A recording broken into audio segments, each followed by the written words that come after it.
Fala pessoal, começando mais um episódio do nosso podcast semanal no Container Pod, hoje com um convidado super especial, meu amigo, empreendedor, empresário aqui no município de Guapó, esposo, pai, com vocês, Orando Júnior. Espera. Deixa eu colocar as duas mãos em cima da mesa, que é para transparecer mais confiança pro pessoal. E aí, meus amigos, obrigado, viu, Wallace, por esse convite. Tô aqui hoje, gente. Eu tô confundindo aqui. Pod no container? No Container Pod. No Container Pod, tá? E a rede social que controla, que comanda isso aí é a Voz do Guapó. Obrigado, meu querido, viu, pelo convite, tá bom? Muito feliz de estar aqui. E vamos trocar ideia, né? Livremente, que aqui tudo pode. Orando, para início de conversa, se apresenta para o pessoal, fala mais sobre quem é o Orando Júnior. Meus amigos, sou filho de Guapó, essa informação é importante, porque como é um podcast local, é uma troca de ideias local, eu sou filho de Guapó de pai, mãe, parteira. Meu pai é nascido e criado em Guapó, viveu sempre por aqui. Minha mãe é filha de Guapó, nascida e criada e viveu sempre por aqui. E eu sou filho de pai e mãe, eu e uma irmã. Minha irmã já viveu e vive mais longe daqui da cidade. Mas eu sou filho e sou nascido, criado, estou aqui até hoje. Tenho um filho que nasceu em Goiânia, porque nós não temos mais crianças nascendo em Guapó já, enfim, há mais de 20 e poucos anos, talvez mais de 30 anos. Meu filho nasceu há 6 anos em Goiânia e hoje você tem a permissão para que você possa escolher a naturalidade do seu filho. E nós fizemos questão de escolher a Isnayara e eu, a Isnayara é minha esposa, né? Nós temos um filho de 6 anos, esse garoto se chama Luca, inclusive é aluno daquela ali que nos filma, essa aqui que está fazendo parte aqui conosco, é aluno de balé dela, e ele também é um menino guapoense. Você pega o garoto, ele nasce em qualquer lugar, você leva ele ao cartório. Show. E aí aí te perguntam qual a naturalidade você quer colocar o seu filho. Como se ele tivesse nascido lá. Mas naturalidade é muito mais uma simbologia. E aí você percebeu o quanto é importante para mim ser de Guapó, né? Quando eu digo de pai, mãe, parteira, e o filho também, muito embora ele não tenha nascido aqui, né? Sou filho de pessoas que vêm de origem muito pobre. Não confundamos a palavra simples, humilde com a palavra pobre, porque pobre é de pouco dinheiro, simples é de ser simples, de ter costumes simples, e humilde é de ser uma pessoa, de ter humildade, independente do poder monetário. Então, meu pai e minha mãe são de famílias pobres aqui de Guapó e que ao longo da história foram conseguindo ter um êxito na vida, né, através do comércio, através do varejo, que é uma atividade que eu nasci, fui criado, e aí tentei sair dela há algum tempo, e um amigo meu me falou, você vai tentar sair, mas você vai voltar logo mais. E eles começaram a ter êxito, né, na vida, ter mais condições, né, de vida, e entrar numa condição de classe média baixa e assim por diante, média que eu chamo, foi a condição que depois, mais tarde, eles morreram, criaram a minha irmã, né, muito através de um comércio que eles tinham, né, pelo ponto de vista financeiro, através de um depósito de material de construção, e esse depósito de material de construção foi importante na nossa vida, para que meu pai, minha mãe pudesse conseguir pagar estudos para nós. Então eu sou realmente uma pessoa que fui muito beneficiada, vamos dizer assim. Eu tive uma condição de vida muito favorável em se comparando à condição de vida da média do brasileiro. E através de um comércio aqui de dentro de Guapó, pagaram escola particular para nós, para mim, para minha irmã, a vida inteira. Depois eles tiveram possibilidade de pagar faculdade para nós, né? Eu sou formado em educação física, minha irmã é formada em nutrição e eu sou filho da... Bacana, educação física e nutrição. Nós, né, tem muita relação, apesar de que eu nunca trabalhei na área, né? Não, né? Você tá achando que eu tô falando demais? Não, aqui o espaço é Porque nosso. você me falou para me falar um pouco mais de mim. Pode se eu apresentar tô fazendo aí. um resumo comprido aqui de mais ou menos a minha vida. Apesar de que boa parte das pessoas que estão nos ouvindo já conhece muito da minha vida ou da minha história de vida, né? Mas enfim, eu acho importante destacar coisas como o fato da gente ter tido condição de vida, né, que vem através do poder monetário muito maior do que a média do brasileiro, muito maior do que a média do guapoense. Isso traz muito significado na vida das pessoas, ou faz muita diferença. Eu estudei em escola particular sempre. Top. Eu estudei em escola pública só na primeira infância, e aí depois logo eu estudei numa escola particular de Guapó, que era o Grãozinho de Saber, que hoje é a escola moderna, né, das irmãs da tia Lúcia, da Maria, da Fátima e a Carmen. Hoje a tia Lúcia está ali grudada, acreditando sempre na educação de Guapó. Acho importante destacar isso com a escola moderna. O Luca estuda na escola moderna, inclusive, e algumas outras crianças têm a possibilidade de estudar lá, enquanto a maior parte das crianças do nosso município, elas precisam estudar na rede pública. Quando há vagas aqui em Guapó.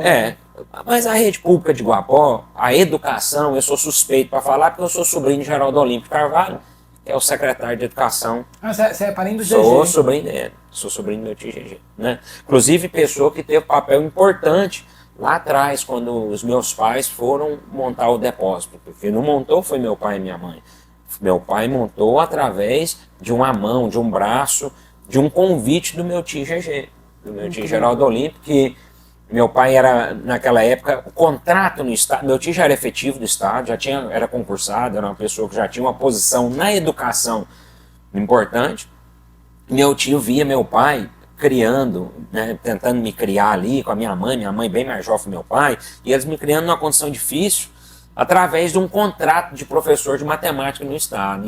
Aí o contrato encerrava, meu pai ficava sem grana, minha mãe, né, me criando ali, tentando dar a melhor condição possível, passando dificuldade financeira. Meu pai falou, vamos montar um comércio, Orlando, pensa em alguma coisa. Meu pai, no primeiro momento, pensou numa fábrica de picolé, uma fábrica de sorvete. Depois, meu tio falou, cara, você vai mexer com fábrica de picolé e sorvete aqui. Meu tio GG falou, cara, Orlando, não tem... Né? E aí, meu pai pensou melhor, vamos montar um depósito de material de construção. Naquela altura, Guapó só tinha um depósito de material de construção, e esse depósito de material de construção que eles montaram veio a ser, né, um depósito, talvez, numa altura aí de alguns anos, o depósito mais importante, ou talvez o que mais vendeu, ou o que mais teve significado na vida das pessoas aqui em Guapó, Porcelândia, e até na região vizinha também, eles vendiam bastante. Né? Nós fomos criados através disso. Esse depósito, ele é algo muito importante na nossa vida. Aí. Incrível. Eu queria entender mais sobre Depois eu vou falando mais. Entender mais sobre a criação que você dá para o seu menino. Por quê? Eu vejo aqui no município que tem um preconceito muito grande e vocês incentivam ele na capoeira, que a gente vê que ele tem um dom. Ele é o único aluno do balé. E ele é um menino desenvolto, assim, você vê ele no meio das meninas ali, ele fala muito, interage bastante. Eu acho que esse dom da comunicação puxou pro pai. Anota essa aí. A minha pergunta é, qual vai ser o segundo garoto, o segundo menino de Guapó que vai ser aluno do balé? Tá? Anota essa aí. Nós temos esse modelo, porque isso talvez seja um pouco... da Isnayara, minha esposa, a minha irmã também, ela ficou, inclusive, ela repostou uma postagem, né, da escola, falando que parabenizando o fato da gente apoiar o Luca no balé, e eu tenho a obrigação de apoiar isso aí. Eu sou formado, sou professor de educação física, e o desporto, independente de qual for ele é para todos. Show. Ele é para todos. Naturalmente, durante a vida em todos os lugares, a mulher teve um lugar que era um lugar muito aquém, né, um lugar muito lá à par, da sociedade, das atividades mais importantes da sociedade, e depois a mulher foi alcançando lugar no desporto com bola e assim por diante. O Luca no balé parece estranho, mas não é normal, é apenas uma dança, e é a dança que talvez é a base de todas as outras danças, né? E a gente tem esse jeito de ter um pensamento mais aberto, ou mais fora da caixa. Não vou dizer que talvez seja fora da caixa. É a caixa que eu tive condições de acessar. Isso é muito importante destacar aqui. Essa caixa que eu tive condições de acessar está muito ligado à possibilidade. Na quinta série, tá? Eu tinha 10 anos. Quando a gente olha, às vezes, um menino de 10 anos hoje, a gente acha estranho. E tem coisa que a gente não conta, porque sempre olham a pinga que a gente está bebendo, mas nunca estão olhando os tombos, né? Sempre estão olhando os tombos que a gente leva, mas nunca está falando, o cara está bebendo pinga, está levando tombo, mas não olha da onde vem isso. Na quinta série eu tinha 10 anos, eu sempre fui um aluno adiantado. Né? Para as atividades de hoje, o Luca está adiantado. Sim. Ele tá no segundo ano, ele poderia estar no primeiro, e eu tinha 10 anos, eu fazia a quinta série do ginásio naquela época. Meu pai e minha mãe me mandaram para Goiânia. Eu ia de ônibus escolar. Então você pega um menino de 10 anos hoje e olha o que dão para esse menino fazer. O que dão para o menino de 10 anos hoje fazer? No geral, o que eles permitem o menino de 10 anos fazer?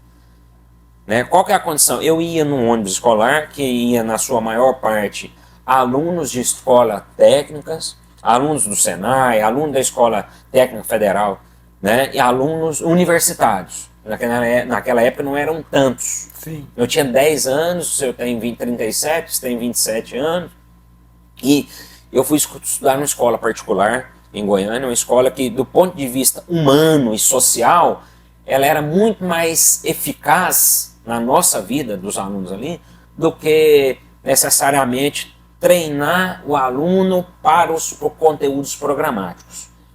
E eu acho isso muito importante. Uma coisa é treinar para o conteúdo programático. Ensinar muita matemática, muito português, muita biologia, muita física. E afinal de contas, o que é que você que está aí, e você, Wallace, lembra da física que você estudou no primeiro ano do segundo grau? Nada. O que é que você lembra da biologia que você estudou lá no seu oitavo ano? De não lembrar, a gente não utiliza no dia a dia. Exatamente. Então, as questões humanas que nós tratávamos lá no Colégio Anhanguera, e eu tenho muita gratidão pelo Colégio Anhanguera, a direção do Colégio Anhanguera, as pessoas, né, a Kika, a Ana Cristina, minhas amigas, né, que podem ver cortes dessa conversa nossa, ou até mesmo essa conversa nossa inteira, e eu tenho muita gratidão pela forma como nós éramos tratados e pelas possibilidades de vida e criticidade que era desenvolvido ali naquele ambiente. E aí eu estou falando tudo isso para voltar no fato da gente empurrar o Luca, dar liberdade para o Luca, deixar ele provar, deixar ele experimentar. Para isso, você precisa ter uma visão mais aberta, uma visão mais ampla, perceber que o mundo não é essa caixinha que às vezes a gente se enquadra. Sim. Entendeu? Não, dá pra ver que ele é bem diferenciado. E vocês também têm, a Isnayara estava conversando comigo, vocês têm uma ligação com o teatro, né? Sim. Você e ela. Sim, a Isnayara, a gente se conheceu. Você viu meu sorriso aí agora e o brilho do meu olhar, né? A Isnayara e eu, a gente se conheceu. Nós nos conhecemos, né? Nós nos conhecemos num grupo de teatro El Shaddai, que era um grupo de teatro que tinha naquela altura da paróquia São Sebastião. Naquele momento o diretor nosso era um diretor chamado Edson. Eu entrei através de amigos meus que apresentaram uma peça bacanérrima naquela época, O Estudante, e eu fiquei deslumbrado e eu entrei. Vou citar o nome de outra pessoa importantíssima aqui nessa conversa, pessoa que era meu amigo, que influenciou a minha entrada. É um rapaz que provavelmente ele teria sido vereador, certeza, um provável e possível até prefeito aqui em Guapó. Incrível. E que teve uma morte muito triste, né? Chama J. Júnior, foi radialista aqui, um dos primeiros comunicadores que a Rádio Ribeirão teve aqui em Guapó. E eu era amigo do J. Júnior, o J. Júnior já fazia parte do grupo, entrei no grupo de teatro, fui influenciado por isso. Logo nós começamos a fazer pequenas apresentações na igreja e também tinha aquelas apresentações maiores ou mais organizadas que era para apresentar lá no salão paroquial e tudo. E aí, cara, naquele momento eu estava começando eu já era garotão, assim, de 18 anos, mas eu estava começando a entrar no mundo do namoro, sabe? Sim. De conhecer as meninas e tudo mais e tal. Mas eu apaixonei demais na Nayara, cara. Você conheceram no teatro? Foi lá no grupo teatro, e a gente era colega de grupo teatro. Logo nós tivemos uma oportunidade lá de ter um cupido lá que intermediou o processo. Incrível. E aí nós começamos a namorar logo em seguida. A gente, no ano de 2005, né, a gente se beijou a primeira vez no dia 15 de dezembro de 2005, começamos a namorar. Até a data. Sim, sim. As coisas que são realmente importantes para mim, grava. eu lembro, gravo e conservo. Isso é importante, destaque isso aqui, anota. Porque as pessoas às vezes têm alguns questionamentos sobre o meu desprendimento sobre as coisas, sobre os objetos. Mas as questões, né, as pessoas, os amigos, a família, a minha esposa, meu filho, a minha irmã, né, meu pai e minha mãe, a nossa história, muito embora meu pai e minha mãe já não estejam mais aqui conosco, isso são as questões, né, são as pessoas, é o que de fato é realmente importante para mim. Então isso, eu sou péssimo de memória, sou ruim de memória. Várias pessoas que me conhecem de fato ali, minha irmã sabe muito bem disso, a Nayara, né? Eu sou péssimo de memória. Tem um amigo meu que critica eu demais, o Federico. Então a gente, em 2006, 5 de março, pedi ela para namorar, ela a frescura danada, ela era marrenta. Né? Um cabelão lindo, lindo, lindo, e ela, linda, né? E eu queria, mas ela toda cheia de não me toca, mas aí ela quis. E aí lá se vão aí uns 17 anos dessa prosa aí. Incrível. Você e sua irmã têm uma ligação muito forte, né? Dá pra perceber na rede social. Vocês sempre interagem um com o outro. Sim, sim. A minha irmã, nós estivemos na casa da minha irmã agora, tinha 1 ano e pouco. Ela veio no dezembro de 2022, depois passou o 2023 todo. E a gente se vê. Agora em fevereiro agora de 2024, 1 ano e 1 mês, mais ou menos, que a gente não se via. Nós fomos lá na casa dela, ela mora no Rio de Janeiro hoje. A minha irmã, ela é mais desprendida. Não é? Da família, não que não goste, não que não ame, não que não ame a cidade, mas ela é mais desprendida, ela tem um jeito de viver mais solto. Depois que ela ficou adulta, ela morou por pouco tempo, ou poucas vezes aqui em Guapó. E ela esteve morando em Goiânia, esteve morando em Curitiba, teve um tempo fazendo um mochilão, e agora mora no Rio de Janeiro. Bastante. Eu tenho muito dessa alma da minha irmã, mas aí tem muita covardia em mim também, porque certas questões como essa que a minha irmã faz, demanda muita coragem. Sim, coragem. Né? Demanda muita coragem. E eu tenho muita covardia em mim, e depois também, hoje eu tenho uma esposa, tenho um filho, então a gente não vai sair por aí assim. Então, uma hora a gente pode sair, não, né? Hã? Ela não tem filho ainda. Não, minha irmã não tem filho ainda. E ela é madrinha do Luca. Madrinha do Luca, ela é granfina, viu? Pensa num esquerdista. Ela? Pensa no esquerdista. Trazer ela aqui quando ela... Eu me considero politicamente de centro à esquerda. De centro à esquerda. E aí tudo é referência. Sim. Tudo é referência. Você é de direita? A direita de quem que você tá, né? Só pra você ter uma ideia, eu perto da minha irmã, eu sou quase de extrema direita. E eu sou de centro à esquerda, hein? Dependendo do que conversa com ela, é duríssima, a conversa é dura. E ela tem muito embasamento, principalmente porque ela defende. Só que ela fica brava, ela sai, ela perde a pose, Lá no Rio de Janeiro agora, nós tivemos umas 3 lá que nós começamos a perder. Aí ela fica braba, ela fica, sabe? Defende mesmo os argumentos Defende os argumentos dela e o que ela de fato acredita. O cara que é de centro, eu preciso tomar muito cuidado para ele continuar sendo de centro à esquerda ou à direita, ou central, e não se confundir com o fato de ser centrão, né? Sim. Centro é a posição política, centrão é o que está apto a negociatas. Então o cara tem que tomar cuidado com isso, sempre. Vamos falar agora um pouco sobre empreendedorismo. Você é proprietário de uma empresa, sócio proprietário de outra empresa aqui no município. Sim. Já teve outras também. Fala um pouco sobre como começou a sua jornada de empresário nesse ramo de locação de máquinas. Você está trabalhando? Da locação de máquina em específico? Isso. Eu acredito que a empresa, ela funciona, o CNPJ funciona para fazer dinheiro. Sim. Naturalmente, ele precisa de resolver um problema, uma demanda social. O que a cidade precisa? O que a comunidade espera de mim naquele momento? Então você fica se perguntando, e eu sou um cara que gosta de ser muito prático. Eu gosto de fazer, entregar o máximo de excelência, de entrega, de serviço, pelo mínimo de esforço. Pelo mínimo de esforço. E aí eu sempre fico abrindo mão de muitas noites de sono e boa parte dos meus dias assistindo, lendo alguma coisa, pensando no que eu posso fazer para mim extrair o máximo de energia minha para o máximo de entrega e para o máximo de faturamento. Sim. Nessa hora, e aí tem uma sanduicheirinha no meio disso, né? Que a sanduicheirinha não tem nada a ver com isso. Ramo totalmente diferente. Mas era uma dor que o Guapotinha, tá? Pega essa da sanduicheria e deixa separadinho no cantinho. Tem aqui a parte dela também. Era uma dor que o Guapotinha, a sanduicheria. Agora, aluguel de máquina, pô, vou pegar uma máquina, quantos funcionários que eu preciso, quanto que eu consigo comprar um equipamento que eu compro, portanto, por quanto que eu consigo alugar, tem demanda, o Guapó está construindo muito, e aí a gente vem pensando, conversando com amigos que tentaram conduzir.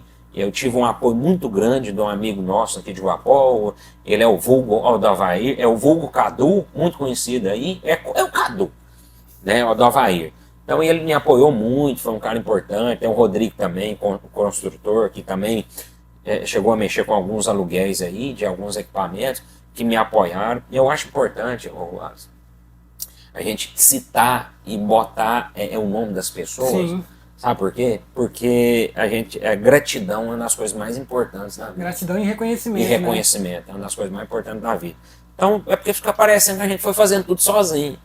Ou fazendo o que fez, ou o que seja de errado ou de certo. Não, a gente não faz sozinho. Então eles mexeram, me apoiaram, falaram, vai, esse segmento faz sentido, é assim, é assado. E estamos lá. É um negócio que está, não vou dizer embrionário, mas está bebê, né? Imagine que ele está lá de fraldinha, assim, de cólica. Está de cólica.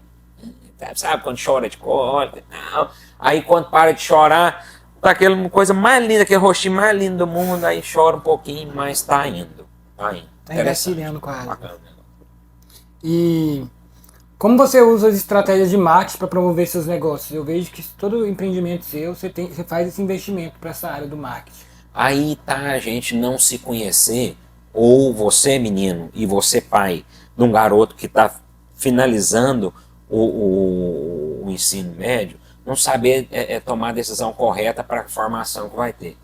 Eu formei educação física lá atrás, talvez tinha muito pouco a ver comigo. Né? Eu gosto do desporto, gosto de me movimentar. Sempre fui obeso, mas nunca um obeso preguiçoso. Sempre fiz alguma atividade física, sempre joguei futebol. A galera até falou, mas eu não sabia o certo que eu queria, não era aquilo. Não tinha a ver comigo. Eu estudaria marketing, propaganda, publicidade, bem sua cara. Comunicação.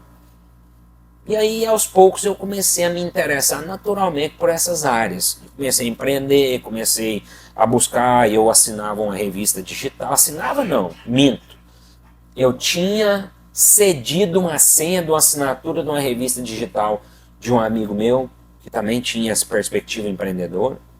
E aí você começa a perceber o poder do marketing, né, o poder da comunicação, e aí é nato meu de ser comunicativo. Isso é bastante mesmo. Numa determinada altura, eu fiz uma pós-graduação num instituto muito bom, muito importante, que é o IPOG de Goiânia. Sim. Inclusive é um instituto de pós-graduação que abrange tanto professores quanto alunos do Brasil inteiro. E isso foi muito importante. A minha pós-graduação era de marketing e inteligência digital. Marketing e inteligência digital.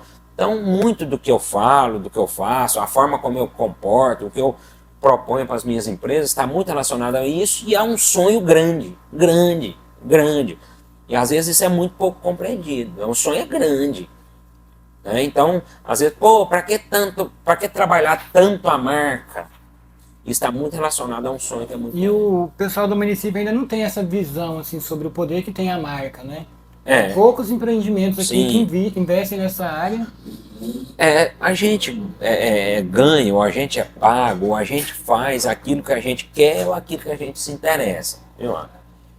Eu tomo muito cuidado para nessa hora não fazer críticas ao empresário, ao tamanho que ele for da cidade, porque se ele fizer isso racionalmente, se ele fizer isso pensado, ok, eu quero ser desse tamanho, eu não quero nem botar outro funcionário, eu não quero crescer, eu acho que tudo bem.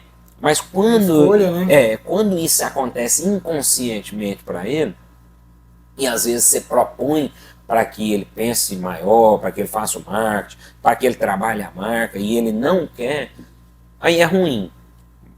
Mas aí é o problema de cada um. Eu pago um pato muito grande por trabalhar a marca. Não é? Pago um pato muito grande por querer ser muito grande. Sabe qual é o pato que eu pago? Nos varejos, né, no comércio, que é o ramo que eu atuo aqui na cidade, eu tenho um custo operacional, eu tenho um custo de pessoas e um custo de gestão do meu negócio muito maior do que se caso eu só quisesse ficar assim, vivendo no negócio, eu tenho um custo muito maior. Se eu quisesse só ver o negócio, eu não ia trabalhar a marca, eu não ia fazer tanta questão de pagar uma assessoria de marketing, comunicação, eu não ia querer mudar a marca, eu não ia, o banner não está tão legal, eu não ia fazer questão de substituir esse banner, não ia fazer questão de ter um uniforme, de trazer inovação para a empresa, de fazer treinamentos com os funcionários e assim por diante. Vamos agora falar sobre o Sanduba do Zé. Você que trabalha muito na área de venda, do empreendedorismo, tem a parte da locadora. Como surgiu a ideia de se tornar sócio desse empreendimento? A sacola deles, a sacola do Sanduba do Zé. Inclusive nós estamos entregando sem a sacola. A bagzinha que era entregue, nós vamos voltar a entregar com ela. Sim. Aquilo me chamou muita atenção. Vinha um sanduíche embalado numa estrutura diferente, num papel que é próprio para embalar o sanduíche, Sim. dentro de uma sacola de papel e grampeado um cupom fiscal. Opa, aqui tem sistema, aqui tem uma organização diferente e isso me chamava muita atenção desde o início. Eu já conversava, né, com os sócios sobre a empresa, dava dicas, sugestões, tivemos reuniões lá no passado sobre a hipótese de eu ser sócio e começou da sacola e naturalmente da qualidade do produto, do sabor do molho, do jeito que era proposto. E aí eu comecei a me interessar, a conversar com eles, essas hipóteses, e aí chegou um momento em que do meio do ano passado, né, lá mais ou menos do meio do ano de 2021, não tem datas para isso. A gente começou de novo a amadurecer essa entrada na sociedade. Até que, coincidentemente, a essa entrada minha e da Isnayara na sociedade do Sanduba do Zé, as meninas da hamburgueria das meninas, elas estavam vendendo a hamburgueria. E eles eram só delivery. E aí a gente queria ter um ponto de... Né? Porque na época da pandemia, o delivery bombou. Sim. Passou essa questão da pandemia, as pessoas hoje investem muito e querem muito consumir diversão. Se pode, consome. Se pode, consome. Até porque entendeu-se que a gente que se morre. É porque tem gente que achava que só se morria quando fosse o dia. Não, meu destino só se morre quando fosse o dia. E só morre na família dos outros. E a pandemia mostrou que não é assim. Deu uma sacudida, né? A Covid mostrou que morre mesmo, morre. Agora tá vivo e morre. Chega para todos. Eu acho importante essa questão da morte, porque a morte chegou lá em casa de um jeito assim, um pouco impactante. Meu pai e minha mãe morreram próximos um do outro. Então eu brinco com a minha irmã, não é de brincar, mas hoje a gente leva isso de uma forma... Já tem alguns anos, né? De alguns anos, lógico, já. Meu pai morreu em 2008, minha mãe morreu em 2011.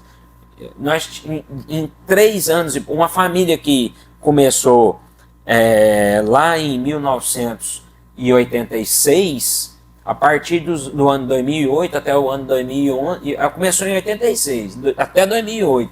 De 2008 a 2011, 50% dessa família acabou, morreu. Então, são 4, né? São 4, meu pai morreu em 2008, minha mãe morreu em 2008, minha irmã e eu. Então as pessoas morrem. Aí a pandemia mostrou isso. Com isso, as pessoas começaram a consumir mais entretenimento e diversão.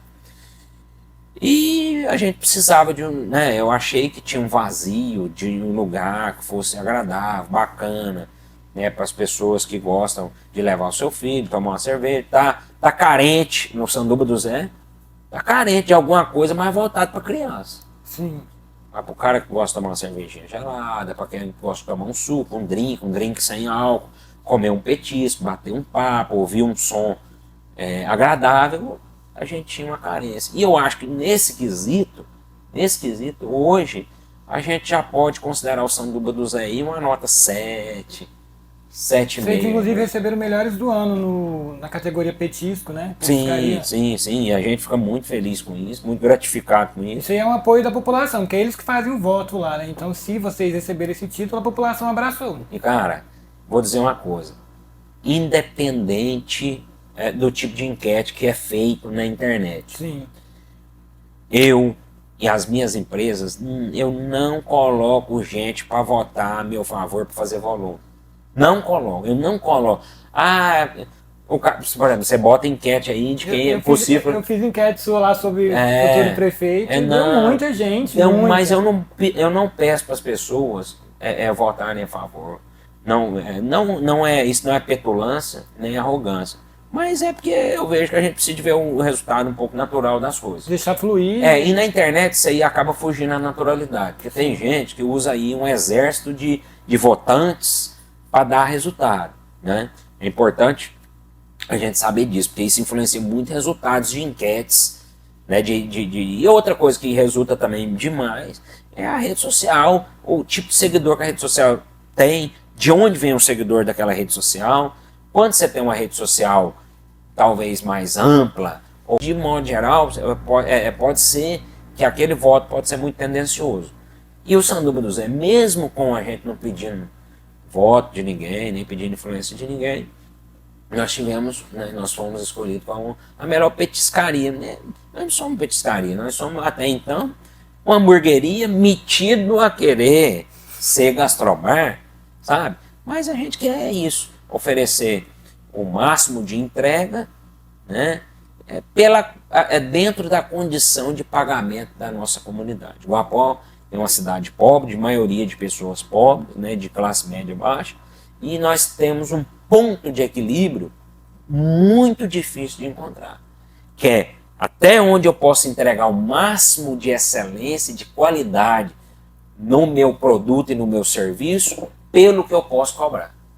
Até onde eu posso cobrar o máximo de excelência, pelo que eu posso cobrar.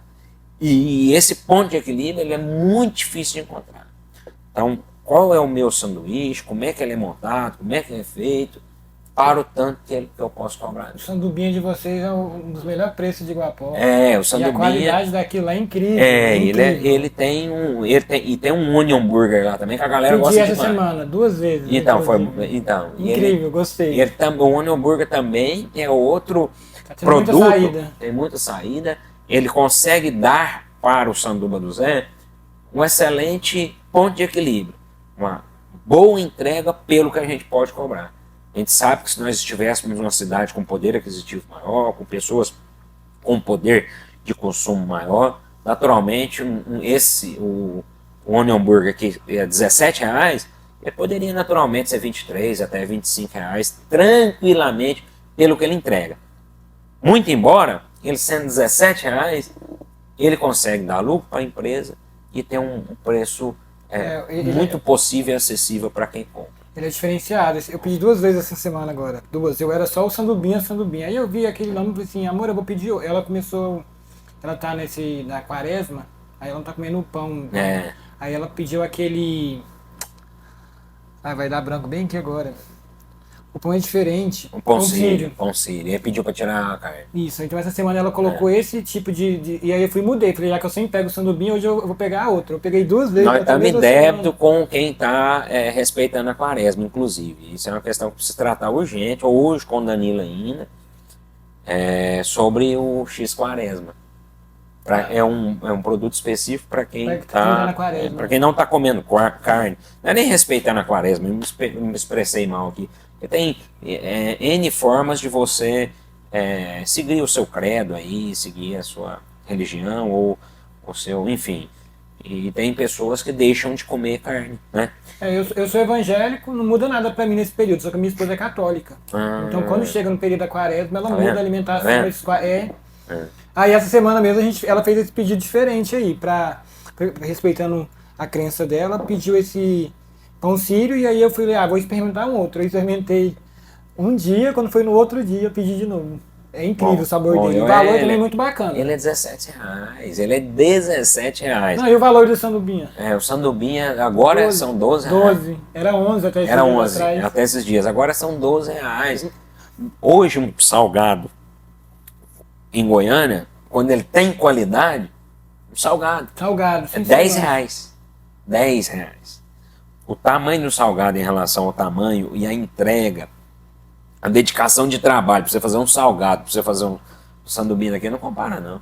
Eu paguei essa semana na segunda-feira, tive a reunião em Goiânia. Saí muito cedo de Guapó, falei, vou tomar o café da manhã lá. Aí eu tava na região mais central ali de Goiânia. Eu paguei 42 em um cappuccino e um misto. 42? 42. Eu falei, minha esposa, amor, olha o valor que eu paguei nisso aqui. Eu não acreditei na hora. Um dos sonhos de expansão do Sanduba do Zé, inclusive, meu, dos sócios, é que a gente possa ter loja em lugares de volume de pedestres, volume de pessoas, de passantes grande. Campinas, o centro de Goiânia, sim. A Igualdade é Aparecida. Né? A igualdade de fluxo é bom. Fluxo grande. E no horário comercial, para concorrer com lanchonetes e restaurantes. Top. Diferenciado isso aí. Ter menos mix de produtos, mas ter... um horário maior de atendimento. Um horário... a gente vai, enfim, abrir no horário de comercial, das 8 às 6, enfim. Agora vamos pro tema da família aqui. Como que você equilibra a vida profissional com a pessoal, sendo casado e pai do Lucas? Eu não sou equilibrado. Não? Não, eu não equilibro. Entendeu? Essa pergunta você fez pro cara errado, eu não sou equilibrado. Eu tenho muito pouco de equilíbrio, e aí eu uso medicação até para me ajudar a ser um pouco mais equilibrado ou balanceado, mas eu só vejo a vida com tudo misturado.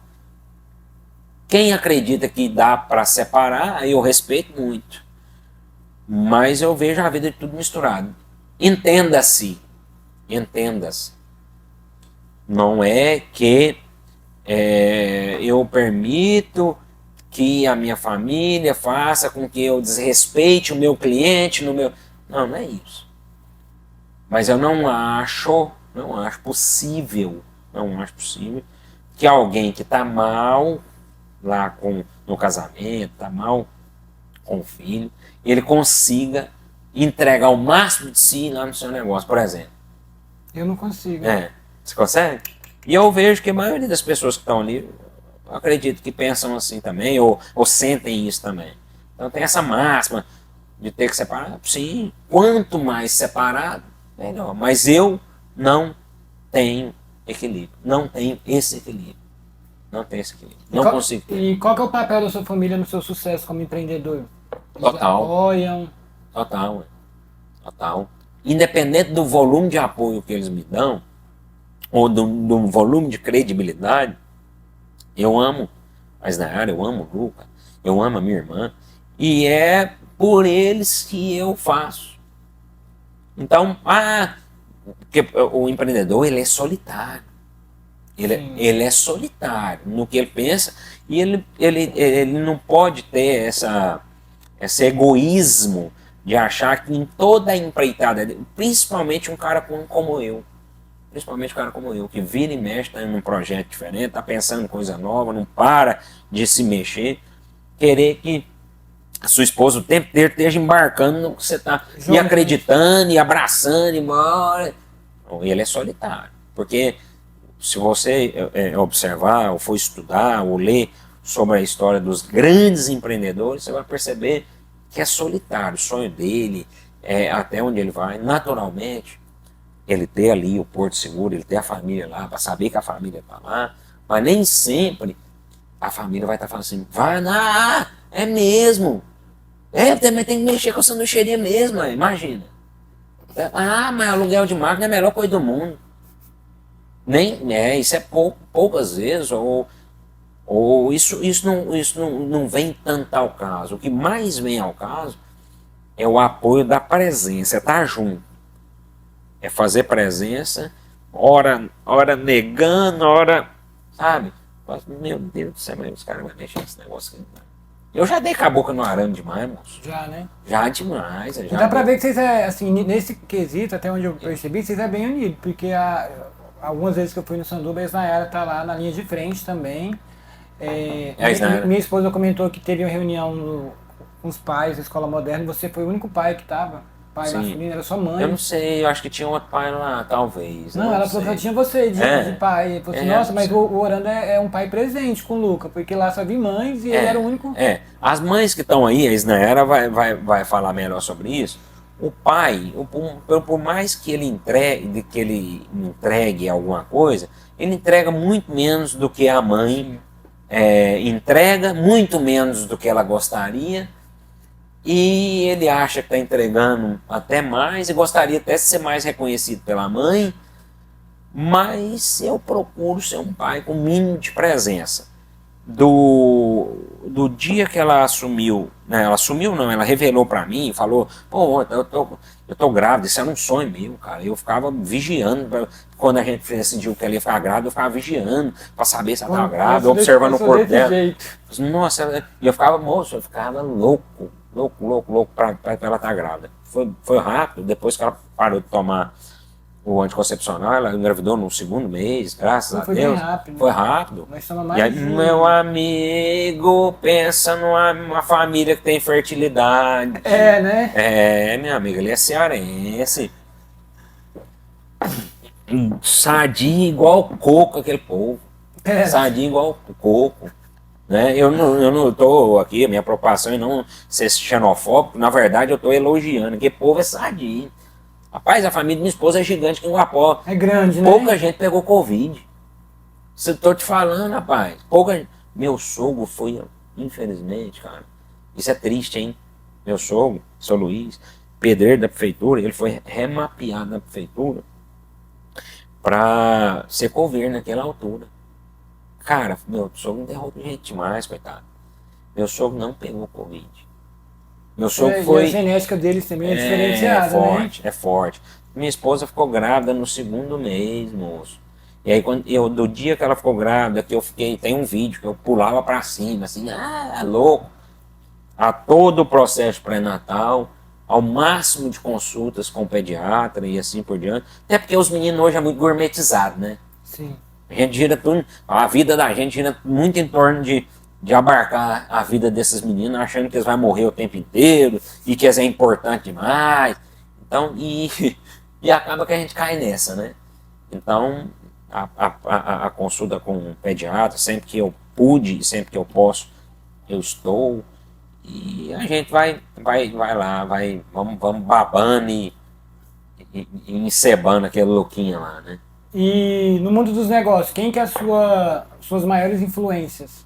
Meu pai é o primeiro de todas elas. Meu pai, Orlando Madalena de Carvalho, meu pai, o cara, ele assim é o meu grande herói. É um cara que tinha um modelo de... Isso é interessantíssimo. Meu pai é minha maior inspiração. Eu nunca quis ser a cópia do meu pai, nunca quis ser o jeito do meu pai. Sim. E meu pai tinha um modelo de... Inclusive eu brinco muito com o Luiz Fernando ali do Depósito Fernandes, que ele tem um jeito de empreender muito parecido com o meu pai. E eu tenho um jeito de empreender completamente diferente. Mas a entrega dele, o envolvimento dele com as pessoas, o respeito que ele adquiriu, a honestidade, sabe? A disposição e a disponibilidade em atender as demandas que as pessoas que chegavam lá naquele depósito, que era o Depósito Carvalho. Meu pai é minha grande inspiração. Aí você tem, assim, vários outros que são pessoas aqui da cidade, e são pessoas muito grandes, que vão fazendo importância no meu processo. Nosso molde, né? Que você vai modelando, né?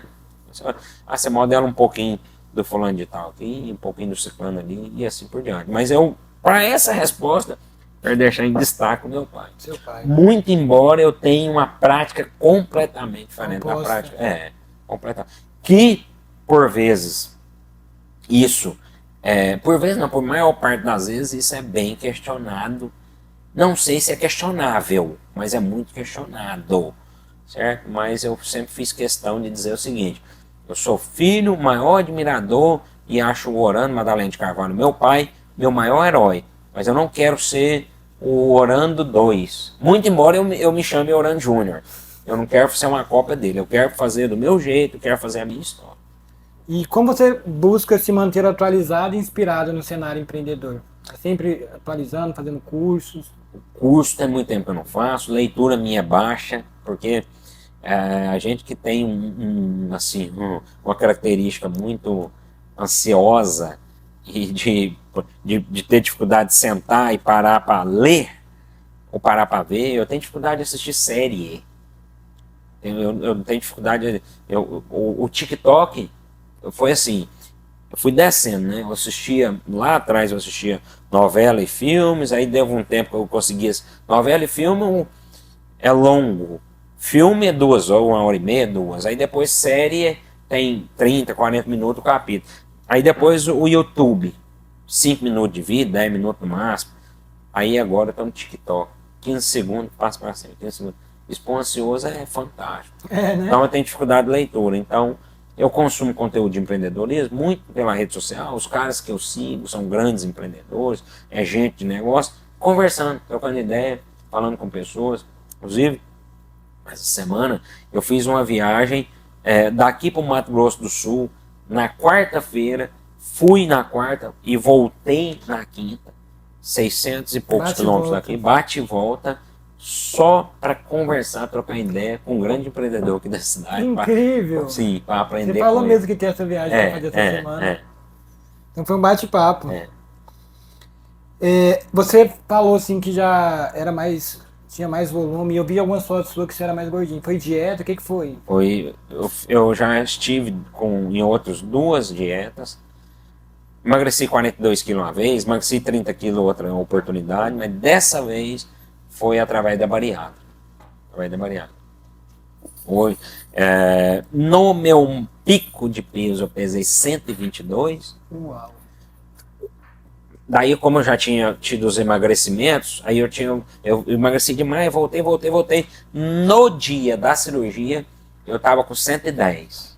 Hoje com 73. Você tem dia que eu peso 72? Eu vi algumas fotos suas mais antigas lá, dá pra notar a diferença. Será que foi dieta isso aí?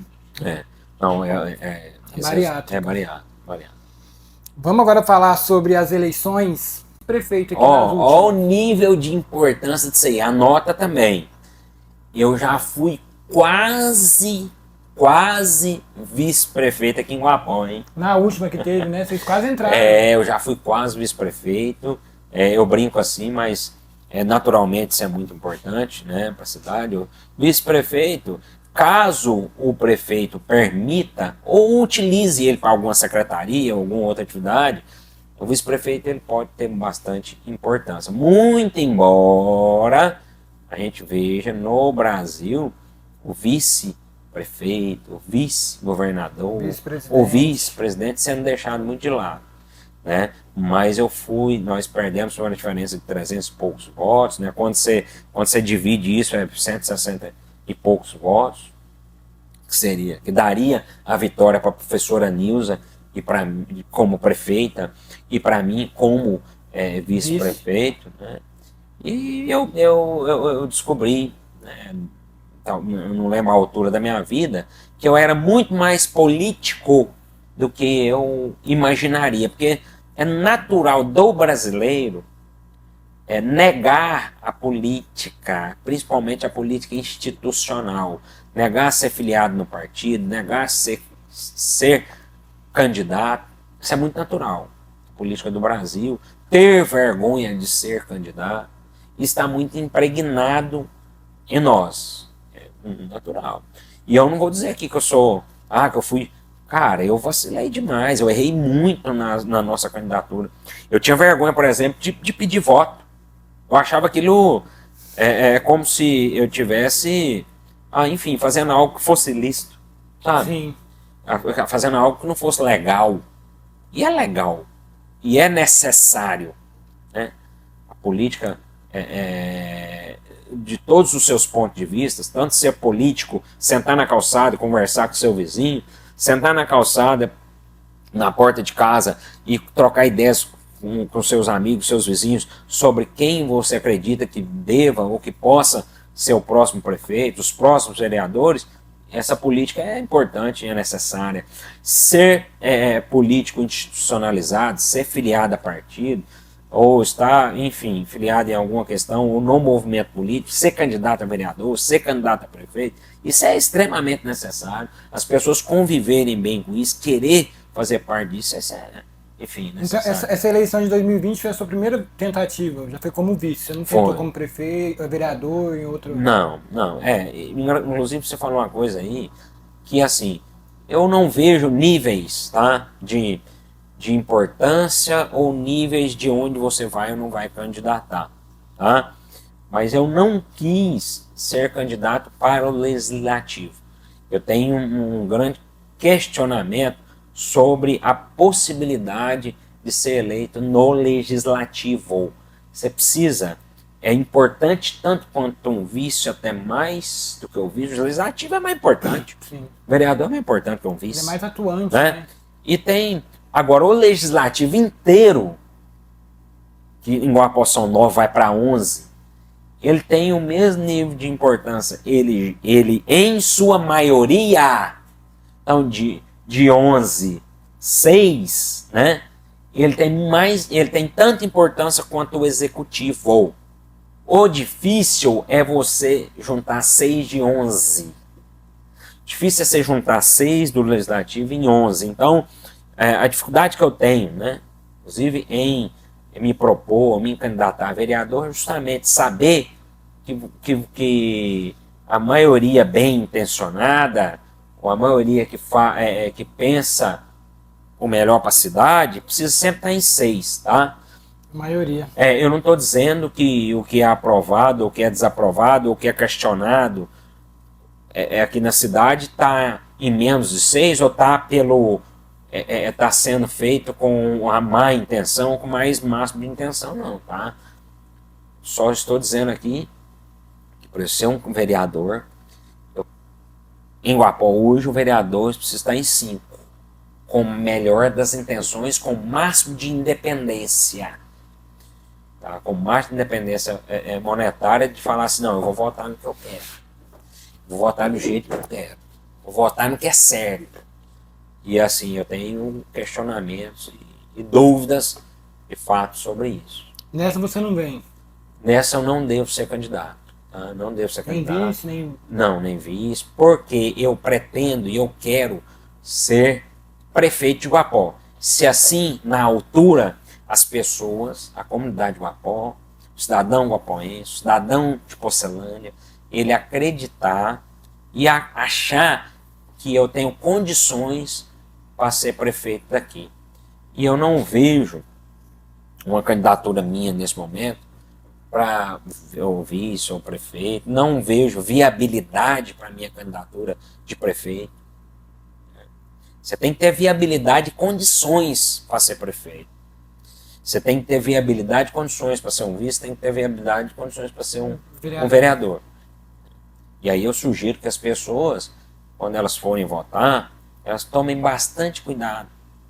Perceba de fato a viabilidade e as condições que aquele cara tem para ser seu prefeito, para ser seu vereador, o vice que está com ele. Analisar tudo isso, né? Isso é importantíssimo. Você sabe por quê? Eu te garanto e não precisa de você andar muito. Gestão pública, poder executivo, poder legislativo consegue fazer muito mais pela sua cidade e, em consequência, pela sua vida e da sua família do que você possa imaginar. Sim. Essa frase, ela vem para contrariar as falas. Tudo igual. Mas independente de quem ganhar, vai fazer a mesma coisa. A gente ouve muito isso. Mas tanto faz, isso aí tanto faz. O que me der mais um benefício aqui, um benefício imediato, é muito melhor, porque depois a hora que chegar lá, vai entrar, vai ser tudo. Não é assim. Tá mudando cada vez mais. E nós temos várias cidades que são exemplos que não é assim. Nós temos já várias realidades de cidades próximas. E aí, mas onde é que isso vai influenciar na minha vida? Meu amigo? Em tudo. Em tudo. Num ambulatório que funcione mais, ou melhor, ou com mais médico, ou com mais equipamento, ou com mais remédio. Acesso à cultura que Guapó não tem. Acesso à cultura, te dando condições de acesso à cultura. As crianças que você padecem. Mas cultura, mas o que isso vai trazer significado na vida? Então são questões que não custam tanto dinheiro que estão te falando. Não custa tanto dinheiro não, tá? Não custa tanto dinheiro que uma prefeitura possa pagar. Não custa tanto dinheiro que um legislativo não consiga fiscalizar. Registra aí. Importante porque não vai mudar, não vai fazer diferença. Gente, uma gestão pública feita com mais qualidade, com máximo de seriedade, pode mudar a vida de muita gente. Sabe? É por isso que eu tenho uma inquietude muito grande. Você fala bastante de política lá no seu perfil. Eu tenho uma inquietude muito grande. Que se a gente falasse mais sobre esse tema, que é igual você falou, as pessoas, mas é tudo igual, vai fazer o mesmo que o outro fez. E não discutem, não falam sobre esse assunto. Esse assistencialismo que é feito aí, tem um assistencialismo aqui que é o seguinte, o cara, ele procura a pessoa para ele dar uma cesta. A cesta passa 10 dias, 5 dias, dependendo da família, 15, ela acaba. E aí você vai demandar mais cesta. Olha, com a gestão pública feita com mais qualidade, aí na esfera só de gerir a cidade melhor já muda. Sim. Se conseguir trazer desenvolvimento, então, meu amigo, aí esquece. Aí você vai. Aí não você precisa doar nada, porque já vai ter cada um seu emprego, cada um seu ganha-pão. Exatamente. Essa política na verdade, esse tempo nós estávamos gravando um podcast aqui com a Roberta. Isso acontece com frequência. Bateram na porta do container pedindo. Então, pelo que eu já vi aqui, não vou falar aqui toda, mas uma parte da população aprendeu já essa política do me dá que eu te apoio, sendo que eu não sou candidato a nada, e eles, de vez em quando, batem na porta do container, até conta de energia. Eu estava na rua gravando material, minha esposa me ligou que veio uma mulher pedir para ajudar a pagar a conta de energia dela. Uma cidade, num estado, o estado de Goiás não é pobre. O Guapó é pobre. E o Brasil é pobre. Pobre do ponto de vista que eu digo assim, a maior parte das pessoas são pobres. Né? Infelizmente, isso é muito triste, isso é muito ruim. E essa pequena ajuda pessoal, essa ajuda de um vereador, essa ajuda não significa para a vida das pessoas, não. Gente. Não muda a vida O que enriquece, o que desenvolve a cidade é o poder público. E a gestão executiva é que mais tem poder nisso. Ele que vai lá, fala assim, governador, me concede, mas não tem energia, não tem água. Governador, traz o que dá para ter aqui sem ter energia, sem ter água. O que dá para ter aqui? Mas 300 empregos. Não, traz com 30, mais outra de 50 empregos. Por que tem cidades aí no entorno que estão virando polo de confecção? Qual que é a demanda energética de máquina de costura e de cortadora? Me fala, qual que é a grande demanda energética? Aí você vai brincar, uma cidade que virou um polo aí de confecção, ele tem uma demanda energética. As próprias usinas solares hoje, inclusive, eu estive conversando com amigos que trabalham na área de gerador, hoje você tem usina, você com usina solar e com gerador de energia, usina solar oferecendo aí 70% da energia, gerador gerando 30% de energia, você tem um projeto elétrico independente da concessionária e que roda em empresas média grande. Por que não?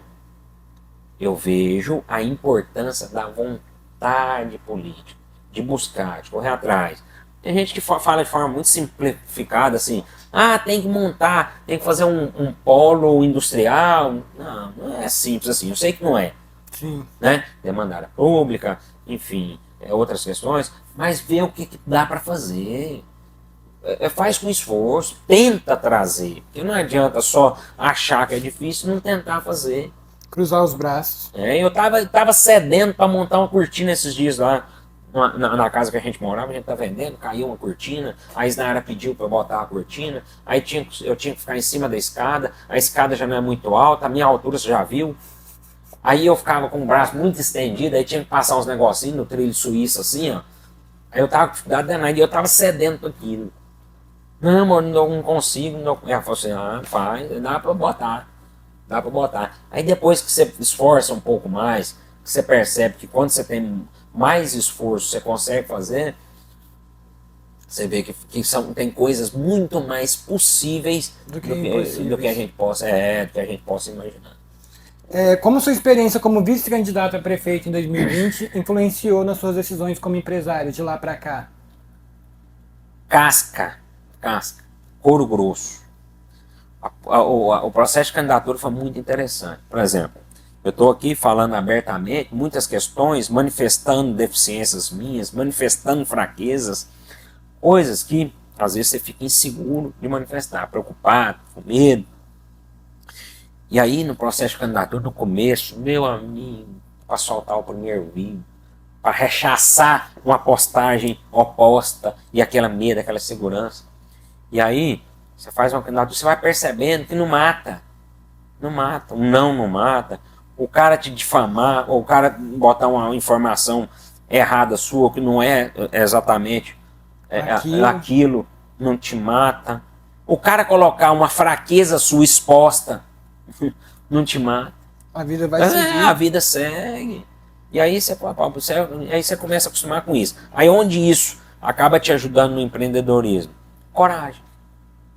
Você tem mais coragem. Sempre que você enfrenta algo que te expõe a inseguranças, a medos, e você percebe que não te mata, aí você acaba se fortalece e se expõe mais. Incrível.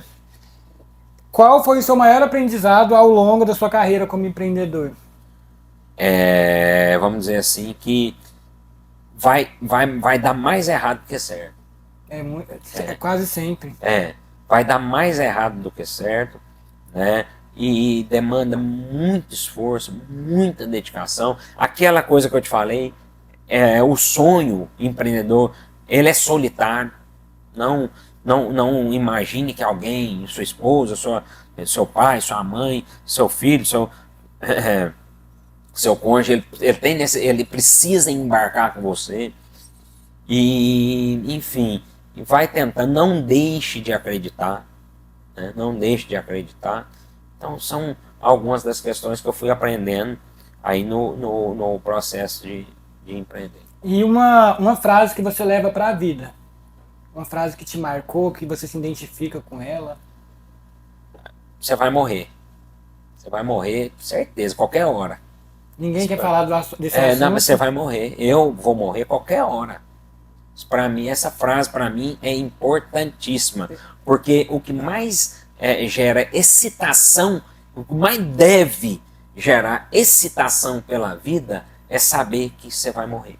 É saber que você vai morrer qualquer hora. Porque mesmo com o Covid tem pessoas que não se atentaram a isso. Né? Porque passou, esquece, né? Esquece. Naquela época tá todo mundo se preocupando muito com o amanhã. Hoje em dia enfim, passou aquela época do Porque Covid ali. parece simplista, ou parece uma frase curta, ou parece uma bobagem eu falar isso, mas tem uma carga muito grande por trás do você vai morrer. Tem muita... Faça agora, você tem a oportunidade agora. Você não Faça, sabe o amanhã. tente, acredite, fale, abrace, ame. Enfim, tem uma carga muito grande, né? Para que você não caia,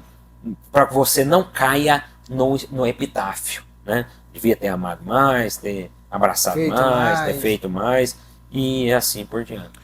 Orlando, você foi para Mato Grosso do Sul essa semana. Sim. Tem uma pergunta interessante sobre isso. Qual a importância de network em sua carreira e nos seus negócios? Importantíssimo, 100%.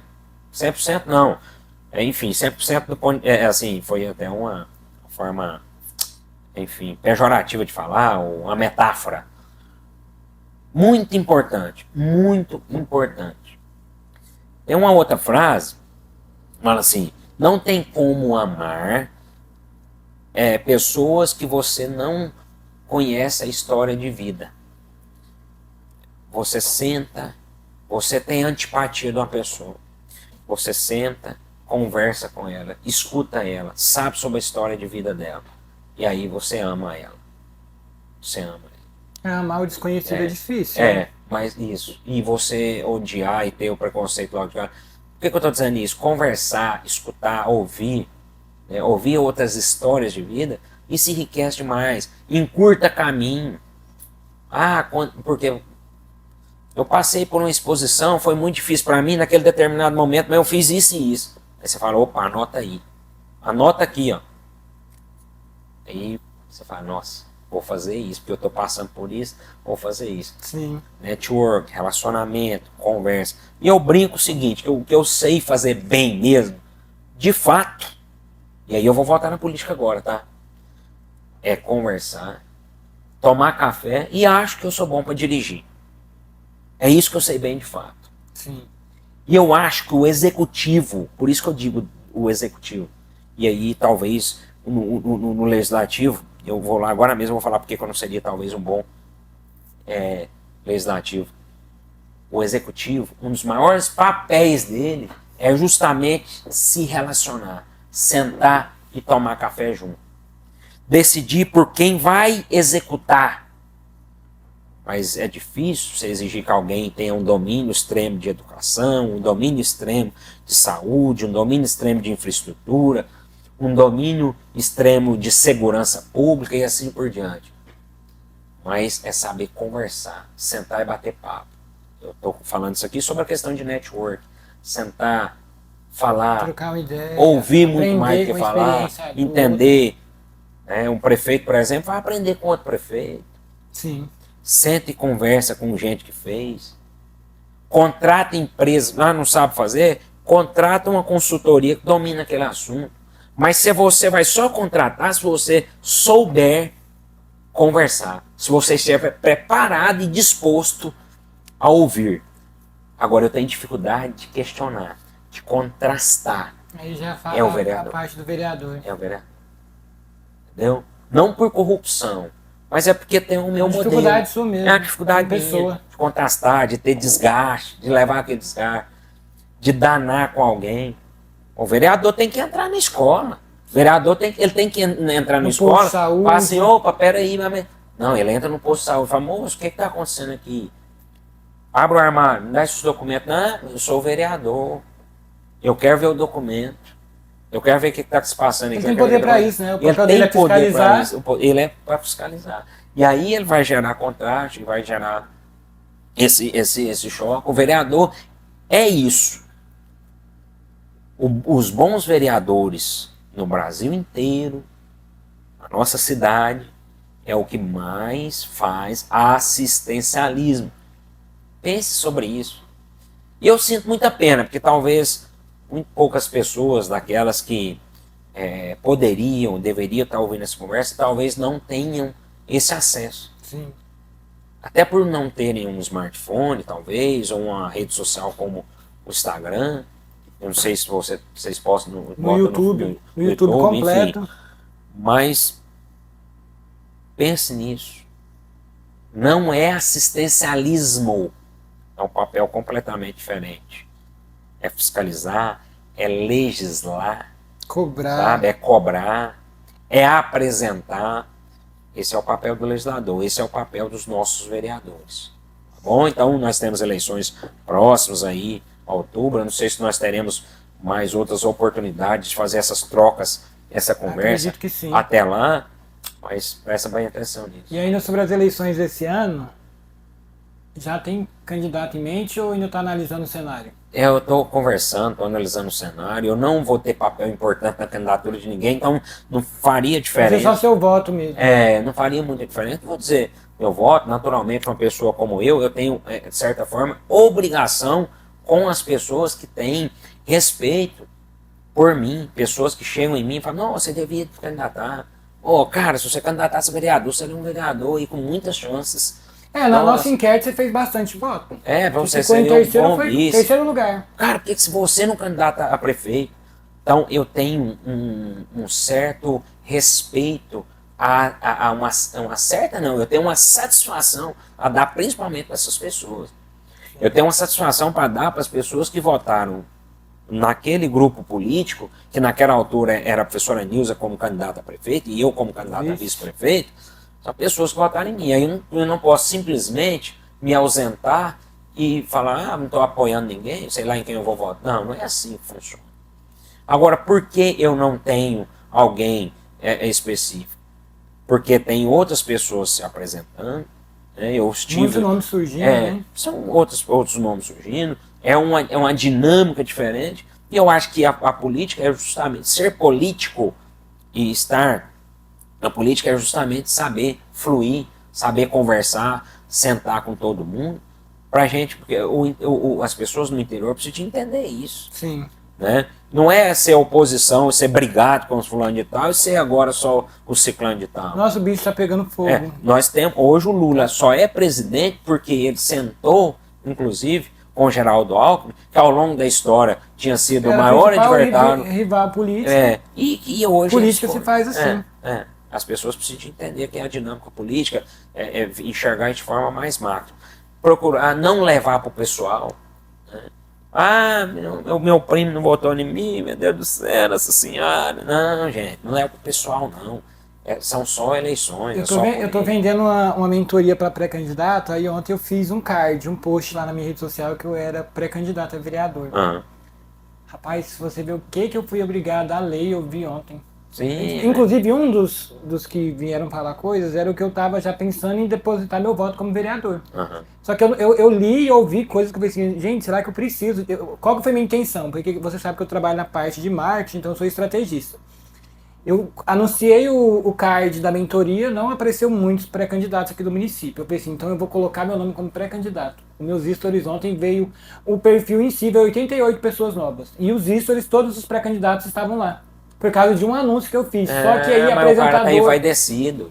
Apresentador não pode ser candidato. Então eu prefiro continuar dando espaço para falar sobre política nesse canal aqui do que vir como pré-candidato. Mas a estratégia era, eu posso que sou pré-candidato e vou chamar a atenção deles. Deu certo, vieram todos. Só que interpretaram de uma forma errada. Pode, gente. Aí fica aquele negócio de querer dividir. Me falaram que chega um período da política em Guapó que Guapó se divide em 3. Eu não sei se vai demorar muito, porque eu já tô vivendo esse momento. Mas não precisa disso, gente. Não leva pro pessoal, não. É complicado. Eu tenho assim, uma boa fluidez com todos os pré-candidatos a prefeito que nós temos apresentado. Ex-prefeito de Juvencio, o prefeito Colemar, os prováveis candidatos do Colemar, professora Nilza. Então eu converso com todos, não é fazendo leve trás, não. É porque todos são seres humanos. A gente tem que também analisar quem que a gente vai votar. Então eu acho assim, esse negócio de você ficar preso ali, não ter convivência, você não, é o que você falou sobre network. Você senta com a pessoa, você vai escutar as experiências de vida. Aí você vai analisar, será que esse aqui realmente merece? Só que aí, Guapó é realmente isso. Você andou do lado de um, você não pode conhecer os outros. Gente, não endeusa ninguém, não. O ser humano, ele é o que o ser humano é mais falho. É mais falho do que aceito. O ser humano mais é falho. Você tá achando que seu candidato aí é muito bom? Imagina o tanto que o João de Deus era bom. Imagina o tanto que o Padre Robson era bom. Então não endeusa ninguém, não. Enxerga esse companheiro aí como um ser humano normal, como o que tá lá, como o que já foi. Não endeusa ninguém, não. Não, é isso mesmo. Qual momento na sua carreira empresarial você sentiu mais orgulho de você? Eu senti mais orgulho de mim foi num tempo em que a OMC ela teve no seu pico de crescimento e de profissionalismo. Esse sonho grande que eu falei lá no começo da nossa conversa é aquele sonho de uma empresa que a marca, as pessoas falam a marca, as pessoas querem vestir a marca, as pessoas querem comprar lá. E a OMC teve um momento muito importante na loja de multicoisas. A gente queria ser diferente da prática comercial da cidade, queria ter uma empresa com o máximo de autonomia, criar processo, o vendedor era vendedor, o caixa era caixa, o repositor... Cada um na sua função. Não é que cada um tem funções mais importantes ou menos importantes, todas as pessoas que estiveram ali conosco, e tem gente até lá na loja que se tornou Mazin Soluções até hoje, são pessoas importantes, tanto quanto o ser humano ele é todo importante em toda a sua esfera. Mas criar processos em lugares pequenos, né, é muito difícil. É muito difícil. Você tem que ter uma venda mínima para você ter pessoas, para você deixar um só no caixa, outro só vendedor, tudo mais. Isso sempre foi um sonho grande nosso. Nós tínhamos treinamento, contratação de empresas de consultoria financeira. Então, ali era uma empresa que você entrava, realmente tinha uma alma assim, empreendedora, diferente. Né? Uma alma empreendedora, uma alma de negócio. E ontem, eu fiquei muito feliz também no Sanduba do Zé. De olhar e pensar que há 6 meses atrás, eu achava que precisava ter um lugar, um ambiente agradável. Ontem, eu falei para a Isnayara o seguinte, falei, amor, eu queria neste momento ser apenas cliente desse lugar. Para estar aqui só para comer, beber à vontade e curtir esse sonzinho aqui, ó. Então, quer dizer, esse é o flow, esse é o momento de flow, quer dizer, é o pico, a sensação ali de prazer, onde você sai do contexto geral e sente a tarefa que você está fazendo ali no seu mais alto êxtase, enfim, é o flow. Puta que pariu, eu queria estar aqui só bebendo e comendo como cliente, porque esse lugar aqui tá bom demais. Uma das perguntas de casa que fizeram é se vai ter mais show ao vivo lá, que vocês fizeram uma vez e o pessoal gostou. Sim, pode ter. A gente quer ter muito cuidado com isso, né?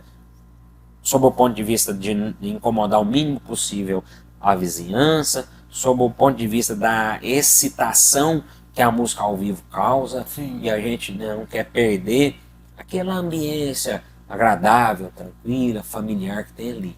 Então, lá é diferenciado mesmo. Então, meu sogro veio aqui, aí eu falei assim, amor, você tem que levar lá no Sanduba, que é o lugar mais, assim, não é que você tá na minha frente não, mas se olhar para o modo do Guapó do modo geral, não tem um local que você pode ir, porque você sabe que você vai ficar bem à vontade com a família. Lá a gente foi... E ninguém vai ficar enciumado, não. Inclusive, eu convido para que as outras pessoas proponham lugares como o Sanduba do Zé. Mais opções para o município, né? O meu vizinho lá, ó, que ele é restaurante, ele trabalha, ele, a esposa, a sogra, e aí eu falei para ele, rapaz, abre aí à noite. Ele falou, moça, é difícil para mim, porque é muito trabalho. Durante o dia, né? Já é muito serviço, porque restaurante, você sabe como é que é. Se você encontrar pessoas, né, para trabalhar com vocês, abra à noite também. Até Guapó, gente, vocês não conheceram Guapó há 15, 20, 10, 15, 20, 30 anos atrás. E mais! Guapó tinha vários lugares onde tinham bares, né? Boate, bar-restaurante, onde era um lugar para o entretenimento, para as pessoas curtirem, as pessoas saírem. Hoje tem muito essa coisa de resenha em casa, na chácara e tudo. Mudou, eu sei que mudou. Mas tem muitos lugares ainda que tem bons bares, bons restaurantes que as pessoas vão. Goiânia é um exemplo. Né? Goiânia é um exemplo. A família sai daqui para ir lá. Então, vamos propor mais, vamos fazer mais. Você está falando, eu fico lisonjeado, feliz, né, de saber que muitas pessoas acham e falam pra gente, lá é o melhor lugar, lá é Petiscaria. Não é questão de ser o melhor, a gente queria ser um lugar que desse condições e tá 7,5 para mim. A nota hoje para mim, porque meu nível de exigência realmente é muito alto, eu acho que dá para ser muito melhor. Então, durante o dia, Tem o Fernando ali do Boi Carreiro, que é um lugar agradável também, para quem vem, Sim. igual meu sogro veio do Tocantins, pra gente levar. Mas à noite, acaba se tornando lá. E se tiver mais opções é melhor. Não é Sim. ruim você levar o seu sogro um dia no ambiente, outro dia no outro. Sim. Então é só para dar os parabéns. Nós temos o Goiânia, ele tem muito costume de ter os espetinhos, né? Sim. Tem um espetinho, então você tem outros lugares, né, pra ir, tem o espetinho do Jacó, tem o Clodovil, tem a Regina, tem a Santucheria hoje lá em cima do Vanderlei, você tem a Nadir, que também tem petisco lá hoje, tem vários lugares. Mas eu proponho que as pessoas entreguem o máximo de conforto pro seu cliente, o máximo de condições ali agradáveis, de bem-estar, para que as pessoas levem sua família, sintam à vontade, porque isso é importante, isso é bom. É entretenimento, arte, cultura, voltando lá, né, onde nós conversamos, isso é importante para a vida de todas as pessoas. Sim. Orando, a gente conversou, nem viu, mas o tempo passou, mais de 1 hora aqui já. Eu quero estar te agradecendo pela honra. Você foi o primeiro nesse novo cenário nosso, antes não tinha esse banner e tudo, nem os personalizados no iPad. Muito bom. Foi realmente, a minha esposa desde o início falou, não, tem que trazer o Orando, ele fala bem. A gente estava só organizando o momento certo, acabou que deu certo agora. Quero te agradecer pela honra de ter vindo, de ter esse bate-papo com a gente, já deixar o convite aberto para próximas vezes, inclusive o assunto político é bacana conversar com quem gosta de falar, isso eu vejo lá no seu perfil. Toda semana você faz uma enquetezinha, porque eu também sou taxado por falar sobre política, mas eu acho que quanto mais a gente fala, mais a gente desperta a população sobre o que é a política, ela está em tudo ao nosso redor. E desejar sucesso nos seus empreendimentos, tanto na locadora como no Sanduba lá, que continue sendo sucesso, que continue entregando qualidade, que a gente é cliente de lá também. E é isso.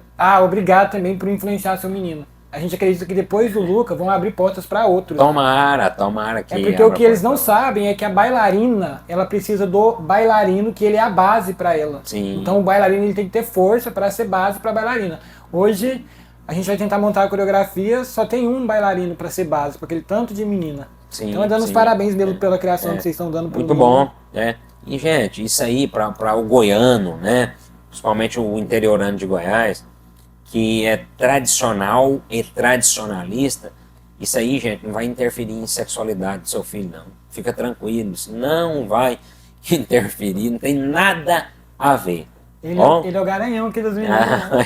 Não é vida. As meninas, a gente fez foto dele do lado de uma menina, as outras brigaram. Não, Luca, não pode, você tá com idade só de ser amiguinho das meninas, tá? Obrigado, viu, Alice? Deus abençoe o podcast de vocês, Deus abençoe o balé.